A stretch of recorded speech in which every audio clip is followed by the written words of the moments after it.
देखिए जी, सचिन तेंदुलकर के बारे में तो मैं यही कहूँगा, भारत रत्न उनको मिला है और मोदी गवर्नमेंट ने भारत रत्न दिया है और देश में भी उनका अच्छा योगदान रहा, खासतौर पे खेलों के अंदर।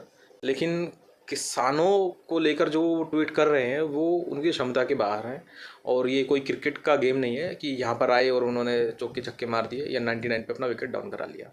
सचिन तेंदुलकर को इन मुद्दों की कोई समझ ही नहीं है, उन्हें समझना पड़ेगा ज़मीन पर आकर। अगर जो अक्षय कुमार जी ये कह रहे हैं कि वो उनका इंटरनल मैटर है, तो शायद मोदी के वो फैमिली मेम्बर है, आई थिंक। क्योंकि ये तो सिर्फ पार्लियामेंट तक ही सीमित रह गया, और वो पार्लियामेंट जिसमें सिर्फ ध्वनि से एक बिल पास कर दिया जाता है, भला कुछ उस पर डिस्कशन हो या ना हो, किसी की राय हो या ना हो, कोई किसी का एक मत हो ना हो। तो अक्षय कुमार का तो शायद मोदी साहब के साथ में पर्सनल रिलेशन हुआ, आई थिंक। अगर वो कह रहे तो इंटरनल मैटर, वरना कैनेडियन को भारत के मसले में तो नहीं बोलना चाहिए, जबकि वो कई सारी मूवीज़ में एक फार्मर का रोल कर चुके हैं और पंजाब ने उनको बहुत सराहा है और उनकी मूवियाँ बड़ी पसंद की हैं। तो उनकी छवि इस तरीके से तो धूमिल हो जाएगी। देखिए, अजय देवगन की कई सारी मूवियाँ मैंने देखी है, जब हम छोटे थे तो बहुत अच्छी अच्छी मूवियाँ भी रही हैं उनकी, और एक आरक्षण से रिलेटेड भी हमने उनकी मूवियाँ देखी है, और मतलब बहुत सुलझी हुई मूवियाँ करते थे।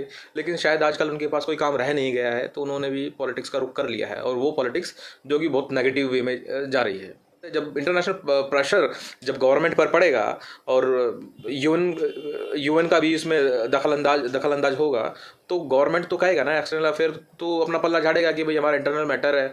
अगर ये इंटरनल मैटर होता है तो शायद वो ये वहाँ तक नहीं जाता। इन लोगों को पहले इस बैठ कर सुलझान लेना चाहिए था, ये अपने पिताजियों से बात करनी चाहिए। पिताजी आई मीन टू से, मैं फार्मर्स की बात कर रहा हूँ, जो हम सबके पिताजी हैं, है ना। और धरती हमारी माता है, वो उसको सींच कर ही वो हमें खाने के लिए रोटी देते हैं, है ना।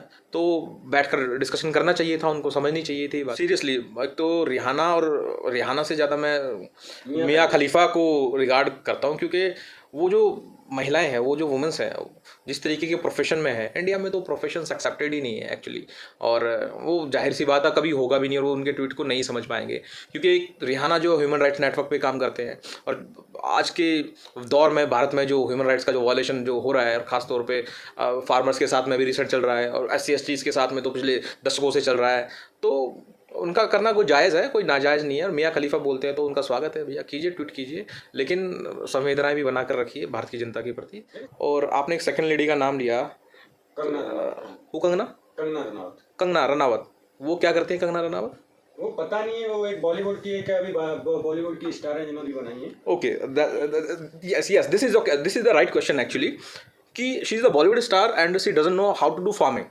तो फार्मर्स की जो प्रॉब्लम्स है, और उन जो 3 बिल जो पार्लियामेंट में आए हैं, वो कैसे वो समझ सकती है कि भाई क्यों आज लाखों की संख्या में किसान जो दिल्ली को घेरे पड़े हुए हैं और उनके क्या मुद्दे हो सकते हैं, वो कंगना रनावत को समझ नहीं आएंगे, क्योंकि she is the I think the drama queen. तो किसानों को आतंकवादी बोल रही है, आतंकवादी बोल रही है, वो उसको दिखता होगा आतंकवादी है, शायद उसने अलग तरीके के आतंकवादी देखे होंगे जो हल चलाते हैं, मटर काटते हैं, प्याज उगाते हैं। कि कंगना के ट्वीट पर मोदी गवर्नमेंट एक्शन में आ जाए, और जिसके कहने पर भी जो किसान है, जो देश के किसान है, सो कॉल्ड, उसको वो आतंकवादी दिखाई देने लग जाते हैं। तो जो असल आतंकवादी है तो वो उसको क्या भाई बहन दिखाई देते हैं? मैं समझ नहीं पा रहा हूँ। बीजेपी सरकार है और उसके IT सेल का तो क्या कहना, वो चाहे तो हमें जीरो बना दे, और वो चाहे तो भाई साहब वो कुत्तों को हीरो बना दे।